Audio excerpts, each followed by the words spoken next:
반갑습니다. 오늘 우리가 함께할 소태산 대종사님의 본문은 대종경 요음품 13장입니다. 대종사 말씀하시기를 여의 보주가 따로 없나니 마음에 욕심을 떼고 하고 싶은 것과 하기 싫은 것에 자유자재하고 보면 그것이 곧 여의 보주니라. 마음을 자유자재하는 사람, 즉 마음의 자유를 얻는 것이 공부인의 목표입니다. 걸림없는 마음의 자유를 꿈꾸면서 오늘 저는 여의 보주라는 제목으로 말씀드리겠습니다. 첫 번째 문장은 여의 보주가 따로 없나니 라고 했는데요. 여의 보주는 불교에서 모든 소원과 희망을 성취시켜주는 구슬을 말합니다. 보통 여의주라고 하죠. 여의란 한문으로는 뜻과 같이, 보주는 보배스러운 구슬을 말합니다. 그래서 여의보주는 무엇이든지 원하는 대로 이루게 해주는 보배스러운 구슬을 말합니다. 교도님들, 이 여의보주 하나가 있으면 얼마나 좋을까요? 실제로 이런 구슬이 있나요? 이런 구슬을 본 사람도 가진 사람이 있다는 것을 저는 들어보지 못했습니다. 여의보주는 상상 속의 구슬이죠.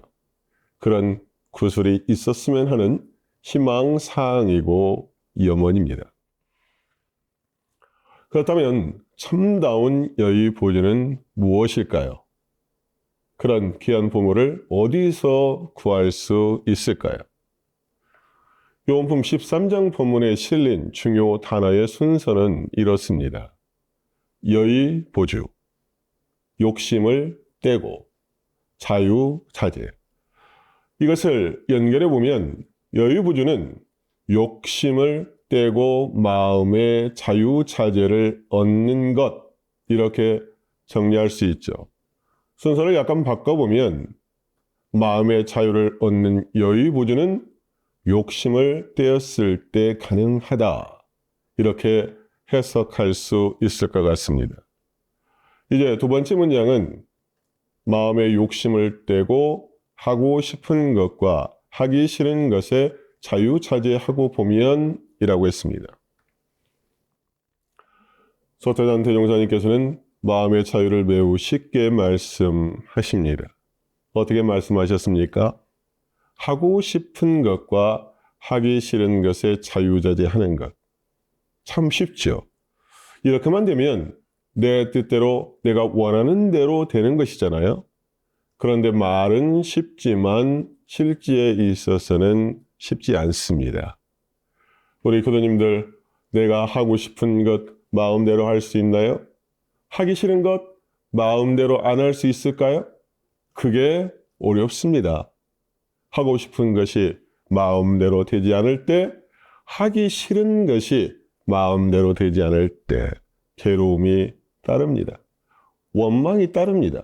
힘이 듭니다. 내가 하고 싶은 것에는 필요 조건이 있습니다. 그것은 내가 좋아하는 것이어야 하고 정당한 것이어야 하고 복된 것이어야 합니다. 그런데 이 세 가지 조건을 다 충족하기가 어렵습니다. 하고 싶은 것이 좋아하지 않은 것일 수도 있고 부정당한 것일 수도 있고 당장 복과 은혜가 나오지 않는 일일 수도 있기 때문에 그렇습니다. 내가 하기 싫어하는 것도 마찬가지입니다. 하기 싫어하는 일이 내가 좋아하지 않은 일, 부정당한 일, 은혜가 나오지 않는 일이라면 하기 싫어하는 것이 당연하겠지요. 이럴 때 안 하면 됩니다. 그런데 하기 싫어하는 것이 꼭 해야 할 일이고 정당한 일이고 나중에 은혜가 될 일이 있습니다. 하고 싶어 하는 일을 잘하는 것은 당연합니다. 하기 싫어하는 일을 안 하기도 쉽습니다. 그런데 진짜 어려운 것은 내가 하고 싶은 것이 진리적으로 하지 말아야 할 것이고 내가 하기 싫은 것이 진리적으로 꼭 해야 할 일이 있다는 것입니다. 그런데요, 나는 습관적으로 어떻습니까? 하고 싶은 것과 하기 싫어하는 것에 길들여져 있습니다. 거기에는 욕심이 자리하고 있고 그 강도에 따라 나의 습관도 강하게 굳어져 있습니다. 그래서 우리가 습관을 벗어나려면 거꾸로 올라가는 역류를 해야 합니다. 아니, 연어도 아닌데 강물을 거슬러 올라가야 할 때가 있습니다. 연어는요, 죽음을 각오하고 강을 거슬러 올라가는 이유가 있죠. 내가 태어난 곳, 그곳에서 알을 낳기 위해서입니다. 수많은 생명을 낳아 대를 잇기 위한 몸부림이고 처절한 사투가 벌어집니다. 그래서 우리가 갖고자 하는 마음의 자유에도 욕심 경계와 싸우는 처절한 사투가 필요합니다. 정전 무시성법에서 이렇게 밝히고 있습니다. 아무리 욕심나는 경계를 대할지라도 끝까지 싸우는 정신을 놓지 아니하고 힘써 행한즉 마음이 차차 조숙되어 마음을 마음대로 하는 지경에 이른다 하셨습니다. 마음을 마음대로 하는 지경, 바로 마음의 자유를 말하는데요. 마음의 자유를 얻기 위해서는 욕심나는 경계에 대하여 끝까지 싸워야 한다는 거죠. 힘써 행해야 한다는 거죠. 결국 욕심을 극복했을 때 우리는 마음의 자유를 얻을 수 있습니다. 이제 요한복음 13장에서 우리가 행해야 할 공부에 대해 말씀드리겠습니다. 첫 번째는 마음의 욕심을 떼는 것입니다. 요한복음 본문에 의하면 하고 싶은 것과 하기 싫은 것의 자유, 즉 여유 보조를 얻기 위해서는 마음의 욕심을 떼라고 하시죠. 마음의 욕심을 떼지 않고는 결코 마음의 자유를 얻지 못한다는 말씀과 같습니다. 이제 마음의 자유와 욕심의 관계에 대해 좀 생각해 보겠습니다. 인간의 욕심과 관련해서 소태산 대종사님께서는 매우 사실적으로 그 위험성을 경고하고 있습니다. 사막중 정신수양의 목적을 살펴보면 처량한 인간은 A의 염치와 공정한 법칙은 생각할 여유도 없이 자기에게 있는 권리와 기능과 무력을 다하여 욕심만 채우려 하다가 결국은 가패신망도 하며 번민망상과 분심초래로 사포자기의 염세증도 나며 혹은 신경쇠약자도 되며 혹은 실진자도 되며 혹은 극도에 들어가 자살하는 사람까지도 있게 되나니 그런 거로 천지만엽으로 버려가는 이 욕심을 제거하고 온전한 정신을 얻어 자유력을 양성하기 위하여 수양을 하자는 것이니라 라고 하셨습니다. 욕심으로 인해 발생되는 결과를 매우 사실적으로 밝히고 있는데요. 욕심은 마음의 자유를 얻지 못하게 하는 방해꾼입니다. 그 욕심은 가패, 신망, 자포, 자기, 신경, 쇠약자, 실진자, 자살에 이르게 하는 원인이 됩니다. 다시 말하면 모든 불행의 원인이 어디에 있느냐? 바로 욕심이라고 하는 거죠. 우리가 인간인 이상 생존을 위해서든 가치 실현을 위해서든 욕심이 없이 살 수는 없습니다. 한마디로 잘 입고 잘 먹고 잘 살기 위해서는 욕심이 필요하죠. 그런데 문제는 인간의 욕심은 한이 없고 지나침에 있습니다. 그래서 욕심은 욕망이 되고 탐욕이 됩니다. 예로부터 모든 종교를 막론하고 제업의 가장 근원을 욕심에 두었습니다. 기독교의 원죄설도 인간의 욕심에서 비롯하고 있고 불교에서도 탐진치 삼독심을 말합니다. 탐진치 가운데 탐심, 욕심을 죄업의 맨 처음으로 보고 있습니다. 원불교 보통급 10계문 중 1, 2, 3조로 살생, 도둑질, 간음을 말하고 있는데요. 살생, 도둑질, 간음의 밑바닥에는 인간의 욕심이 자리하고 있습니다. 그렇지 않나요? 그 나머지 계문들도 욕심에 근원하여 그런 죄업을 짓게 됩니다. 모든 죄업의 근원이 욕심이라는 데에는 부정할 수 없습니다. 소태산 대종자님께서는 마음 공부하는 데 있어 가장 어려운 경계를 욕심 경계라고 말씀하십니다. 그 욕심은 마치 불과 같아서 모든 것을 태워버립니다. 사람의 본성을 가장 크게 흔드는 경계가 바로 욕심 경계입니다. 생각해 보세요. 욕심이 가득하면 우리의 마음이 산란해지고 어두워지고 그러게 되어 있습니다. 욕심이 가득 찬 사람에게 마음의 평화가 있을까요? 그 사람에게 밝은 지혜가 나올 수 있을까요? 올바른 치사를 할 수 있을까요? 어렵습니다. 이제 욕심을 뗀다는 것에 대한 의미를 살펴보겠는데요. 욕심으로는 마음의 자유를 얻을 수 없다고 말씀드렸습니다. 그렇다면 욕심을 놓고 욕심을 떼어야 하는데 그것이 가능한 것이냐? 만약 가능하다면 어떻게 해야 욕심을 떼는 것인가? 이것을 우리가 생각해 봐야겠죠. 첫 번째는 금욕이 있습니다. 이 욕심을 금하는 것인데요. 인간의 욕심에는 오욕 5가지가 있다고 하죠. 식욕, 색욕, 재물욕, 명예욕, 수면욕. 이런 욕심을 완전히 끊어버리는 것이 금욕 생활이죠. 금욕 난행하는 철저한 수행자들이 추구하는 모습입니다. 예를 들어 석가모니 부처님께서 수행하실 때 금욕 수행을 하셨다고 합니다. 두 번째는 과욕에 있습니다. 이때의 과욕은 지나친 욕심이 아니라 줄일과 욕심욕, 욕심을 줄이는 것입니다. 맹자의 경우 욕심을 줄이는 과욕을 말씀하셨는데요. 제 생각엔 어쩌면 이 욕심을 줄이는 것이 현실적인 대안이 될 수 있다고도 생각해 봅니다. 출가 수행자가 아닌 보통 사람의 경우는 지나친 욕심이 아닌 적당한 욕심으로 사는 것이 현명한 일이다. 이 욕심을 절제한다는 절욕도 여기에 해당하죠. 다음은 무욕인데요. 무욕은 욕심이 없다는 것입니다. 그렇다면 금욕과 무욕은 그 의미가 다를까?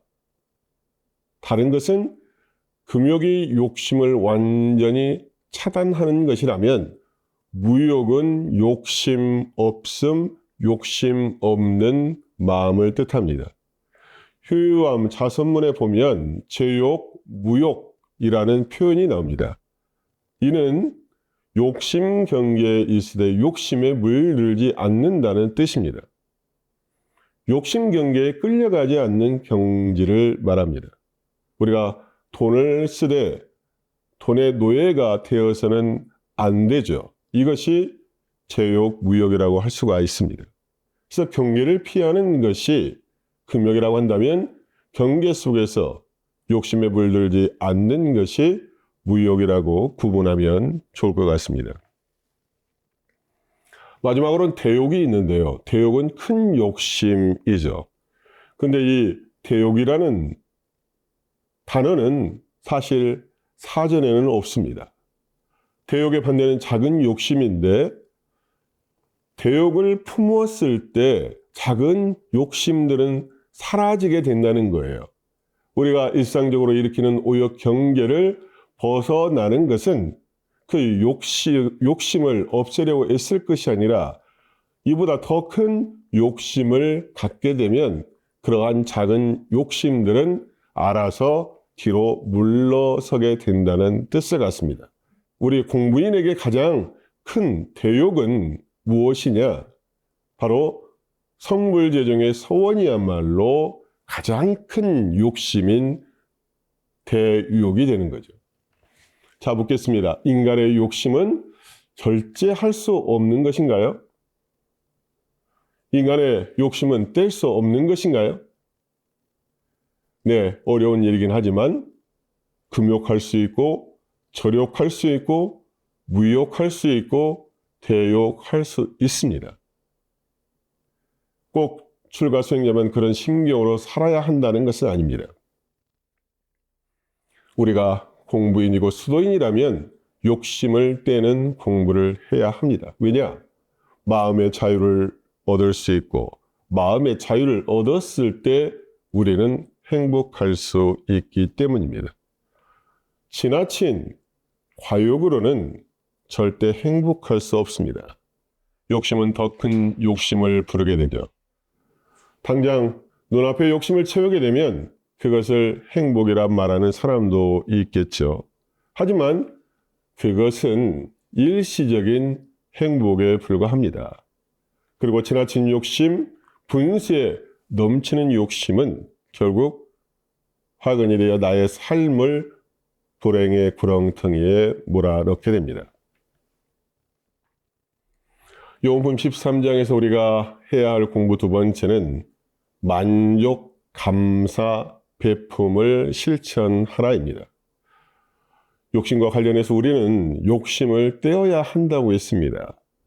금욕, 절욕, 무욕, 대욕을 말씀드렸는데요. 사실 이런 방법들은 보통 사람들이 실천하기가 쉽지 않습니다. 우리는 욕심 경계 속에서 살아가죠. 돈과 명예와 권력, 갖고 싶은 것, 하고 싶은 것, 좋아하는 것 너무너무 많습니다. 그런데 욕심을 아예 없애라. 어쩌면 이런 주문은 하나마나한 주문일 수도 있습니다. 그래서 저는 우리가 충분히 실천할 수 있는 방법을 간단히 말씀드리고자 합니다. 그것은 만족할 줄 아는 마음, 감사하는 마음, 베풀 줄 아는 마음, 이 세 가지 실천으로 욕심 경계를 당해서 마음의 자유를 얻는 것을 권하고자 합니다. 과한 욕심을 부릴 것이 아니라 현재의 모습과 가진 것에 만족하는 거죠. 그리고 거기에 감사하는 겁니다. 내가 노력한 만큼 얻은 것에 대해 감사해야 합니다. 일하지 않고 땀 흘리지 않고 얻은 소득이 아니라 정당한 노력으로 얻은 결과를 감사하게 받아들이는 것입니다. 그러면서 내 능력이 닿는 한, 그리고 내 생각에 넘치는 은혜를 받았다면 베풀고 나누는 삶을 실천하는 거죠. 이렇게 우리가 실천할 수 있는 방향으로 욕심 경계를 운전해 가면 우리는 욕심의 노예로 사는 것이 아니라 욕심을 이겨내고 그 욕심을 잘 활용해서 더 큰 복을 지을 수 있는 사람이 되지 않을까 생각해 봅니다. 어떠십니까? 금욕하라, 무욕하라 하는 것보다 만족하라, 감사하라, 베풀어라 이렇게 하는 것이 좀 더 쉽고 실천할 수 있다고 생각하지 않으십니까? 독일의 종교개혁자 마틴 루터는 이렇게 말합니다. 새가 머리 위를 날아가는 것은 막을 수 없을지라도 내 머리 위에 둥지를 틀지 않게는 할 수 있다. 인간의 삶에서 적당한 욕심은 피할 수 없는 일입니다. 새가 머리 위를 날아가는 것을 막을 수 없듯이 말이죠. 그런데 지나친 욕심으로 그 욕심, 욕망이 내 삶을 지배하고 내 삶 전체를 욕망으로 채우는 그런 위험성은 피할 수 있습니다. 새가 내 머리 위에 둥지를 틀지 않게 할 수는 있다는 것이죠. 세 번째 우리가 실천해야 될 공부는 자성여의 보주를 찾는 일입니다. 우리는 살아가면서 만사가 뜻대로 되기를 소원하죠. 그런데 만사가 뜻대로 되기 위해서는 내 마음과 통해야 합니다. 그래서 만사여의 아심통이라고 했습니다. 내 마음과 통한다는 것은 결국 여유보조가 다른 것이 아니라 내 마음이라는 것입니다. 좀 더 정확하게 말하면 우리의 청정 자성이야말로 여유보조가 되는 거죠. 서대단 대종사님께서는 대종경 성리품 22장에서 이렇게 말씀하십니다. 용은 여유주를 얻어야 조화가 나고 수도인은 성품을 보아서 단련할 줄 알아야 능력이 난다. 정산종사께서는 한오란 한이치에서 이렇게 말씀하십니다. 도깨비는 부자 방망이를 가지고 있다는데 그 부자 방망이는 다른 것이 아니라 곧 여러분 각자의 마음이다. 우리가 이 마음만 잘 찾아 이용하고 보면 곧 부자 방망이를 얻은 것보다 낫기 때문이다. 모든 성현은 이 마음을 잘 찾아 잘 이용하였으므로 여유주를 얻었다고 하는 것이다. 그러니 우리도 마음을 잘 찾아서 잘 이용하자. 그러면 바로 부자 방망이를 얻은 것이 될 것이다. 우리 교도님들 여유보주 잘 갖고 계시죠? 잘 찾아서 앞으로 잘 활용하시기 바랍니다. 오늘 설교를 마무리하겠습니다. 여유보주가 무엇입니까? 우리의 마음이 바로 여유보주입니다.